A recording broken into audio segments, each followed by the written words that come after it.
Howdy everybody, and welcome back to our Legacy of the Wizard aRPG make. Today we are going to be working on some of the things associated with the title screen, namely display management and sound. If I can get to it in time, should be able to, since the display management isn't all that difficult. So in this case, we are going to be making some init objects, or initialization objects. So init for short. So what we're going to need to do here is move this init room back up to the top here, because this is where we're going to put in the code that we are going to be making. So what we're going to start with here is a new object. We're going to call this one object underscore display manager.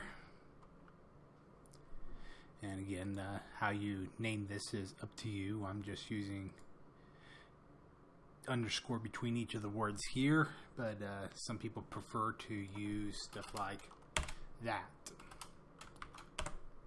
I like it to have a little an underscore just to make it easier to know that there should be a space kind of there. Add a create event to it, and let's create some stuff. So we're going to want to make a few variables to start with. Ideal underscore width is equal to 256. Ideal underscore height underscore is equal to 224. Display underscore width underscore is equal to display underscore get underscore width.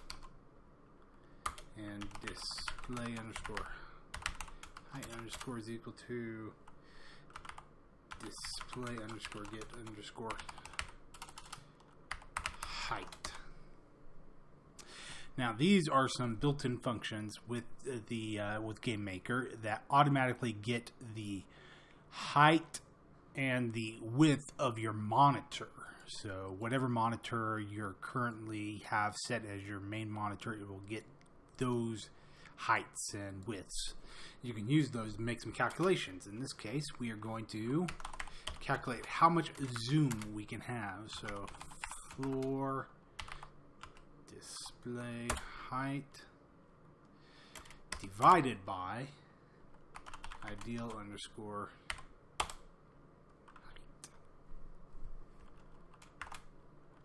What this does is gets the so it takes the height of our monitor, divides it by the width of our display of our game. So when we start up the game currently, it is 224 high because that is the size of the room. So what we do here is we divide the height of our monitor by the height of the room, or the height that we want to view things as, which we'll get to later on.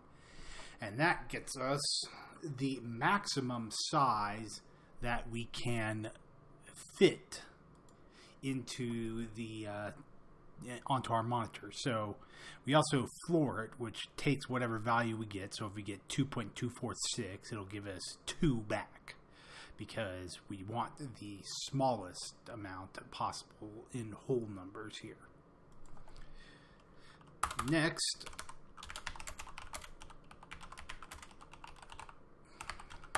we set the properties.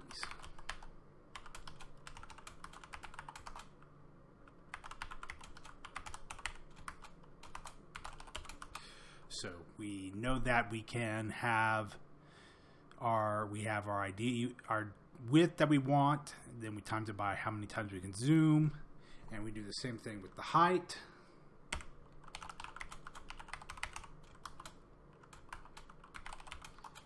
Now this is slightly, if you have something that is much wider than it is tall, and you do this, you're going to end up with something that stretches all the way across to Timbuktu. I don't know. It will be rather stretched out. So in this case, since our things are almost square, it should be fairly easy. It will work just fine. Display underscore set underscore GUI underscore size. Again, ideal underscore width. Underscore height. And I'll explain these a little bit more in just a second here. Underscore resize application underscore surface. Ideal underscore width underscore times zoom underscore ideal underscore height times zoom underscore.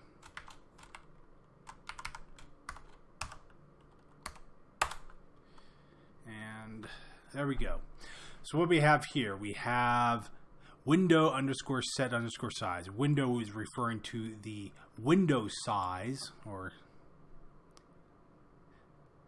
the size of this window here, and it sets how big it'll be.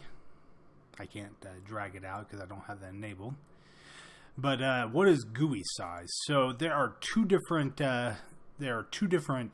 views that you can think of this screen. So we can make this square as big as we want, but but the GUI size will always be another size. So in this case, we've said that so when we have this thing going, it will make this much bigger here, but the GUI size will still be 256 by 224. So you always have a reference that is the same size. I don't know if I'm explaining it very well. So, I mean, just no matter how big this window gets, the GUI will always be 256 by 224. So the pixels kind of get bigger on the GUI so that you can place them bigger. So you can always place stuff in the same place. That's the main use of it. So you can always place stuff in the same place. Then we have also the surface resize here. Application surface. Application surface is everything that gets drawn onto the screen. So when we have the title room, this title that gets drawn to the screen is being drawn to the application surface. And that will come into play more later on, but for now we just need to know that we need to resize the application surface to the same size of our window so that we don't get drawing issues. Like, it would be kind of similar to what we have with the GUI, where you try to say draw it X32, Y32, and it would draw someplace completely different from where you think it should be drawn because it's not the right size. Alright, so let's take a look at what happens when we put this into our game. So let's take this, and all you need to do is drag this in, put it somewhere. You could add a sprite to it. So let's see, do I have anything useful? I guess I could use the camera indicator. That would probably work just fine. So we go to the world, camera indicator. There you go. Now you can see it kind of as a sprite. But in your project, you might want to have like an actual little camera sprite or something like that so you can identify at a glance what it is. So we come here, we have the display manager, we've put it into our knit room, and we start up. As you can see, boom, we are now much bigger. We now fit onto the screen. Now, I think this is kind of a little bit too big for our project overall, so for me, I just add a little -3 there, and there we go. I think that's pretty nicely sized for an NES game. Now, we have another thing we want to add to this, so I'm going to introduce you to a new event here called an alarm. So we add an alarm, 0, and what does this alarm do? Well, I'm going to add it into the description here because there's going to be not very much going on with this, and so let's see, window centering called in an alarm because doing it on creation doesn't work. So when I write into the description here, it becomes available right there for seeing at a glance what your alarm or whatever you add into the description does. So that's a fairly useful little bit there. And what we're going to do here is alarm 0 is equal to 1. So that means 1 frame. Alarms count down once per frame. And then when they reach 0, they activate. And then they return to -1, which is their base state where they aren't doing anything. So when it reaches, so we've set this to 1. So after 1 frame, what it will do is call this function window center. You may have noticed when I started up the game, the window kind of started all the way over here. Well, we don't want that to happen. We want the window to center to the middle of our screen. So there we go, centers to the middle. However, you can't do it in the create event for some reason, so you have to add it in as an alarm 1 frame later.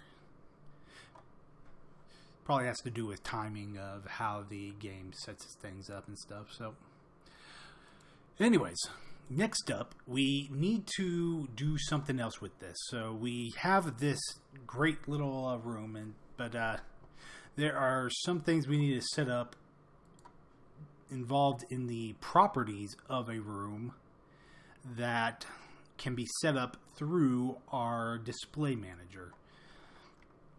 So in a room, we have the ability to use viewports and cameras. So if we click enable viewport and make this a lot smaller, so 32 by 32 or something, and set it to visible, you can see right there, we just made a view. What this does is it causes us to only be able to see the stuff that is inside of this square. So whatever is inside of this square will be stretched out to fill the window, the entire size of our game. Now, we don't really want to only be able to see a 32 by 32 size room, so we'll just get rid of that for the time being. What we want is to be able to see something that is a bit closer to what you see on an NES. So we add here to this in the other room start event. What happened? Room start is at the start of a room, we do these things. So we say if doesn't exist.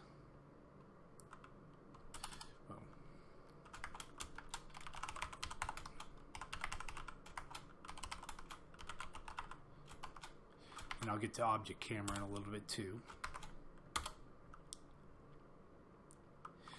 View underscore camera 0 is equal to camera underscore create. So if there is no object camera in the room, then we need to create a camera. So object camera is completely different from this camera that we're creating here. Object camera is an object that we create. So objects underscore camera. And we'll be using it more later on because it will be useful for allowing us to follow our character around the screen as he walks around. But for now, we just need to create the view that the camera will move around. So we say view underscore enabled is equal to true. That's me clicking that right there. Except I'm doing it in code instead of clicking. Then we say view underscore visible 0 is equal to true. Same thing again as what I did over there. And we say camera underscore set underscore view underscore size. View underscore camera 0. Ideal underscore width. Ideal underscore height. And last but not least, instance underscore create underscore layer x, y. The position doesn't really matter. Instances obj underscore camera. So what we do here, we've set it up so that if the camera object doesn't exist at the start of a room, then what we need to do is create a camera for that room, enable the views for that room, make the view visible for that room, and you need to make sure these are the same thing, 0 and 0, because you can have 0 through 7, I believe, cameras, and that would be 8 cameras total. Then we set the size of the view. Again, this little bit right here, we set the size of the view so that it is 256 by 224, which is the size that is visible on an NES game. And then we have said create a camera for that room, which will come more into play later on once we actually add the overworld material. And in the past, you needed to add in a little thing at room end where you would say view camera 0 equals no one. But we don't need to do that anymore because apparently it no longer has a problem with that. So let's see. How long have I been recording on this thing? 16 minutes. I think I'll separate in the music as a second option. But for now, let's go into here, back to the alarm 0, and say room underscore go to underscore next. We'll be removing this in a little bit, but this is just so you can see what happened here. As you can see, you don't even see the init room. You just go straight on to the start room, to the title room here, where you're seeing this. And it's a lot bigger and much easier to see now, thanks to the display manager. One last thing I almost forget, because it's so small. We need to set persistent on this, because we want this to move along room to room as we move along. Because when you move from room to room, anything that was created in the previous room will not exist when you go to the next room, unless you have set it to be persistent. And in this case, we want you to be persistent because we are going to need to set these things up at the start of every single room. And I think that's everything for now. So thank you very much for watching, and good luck.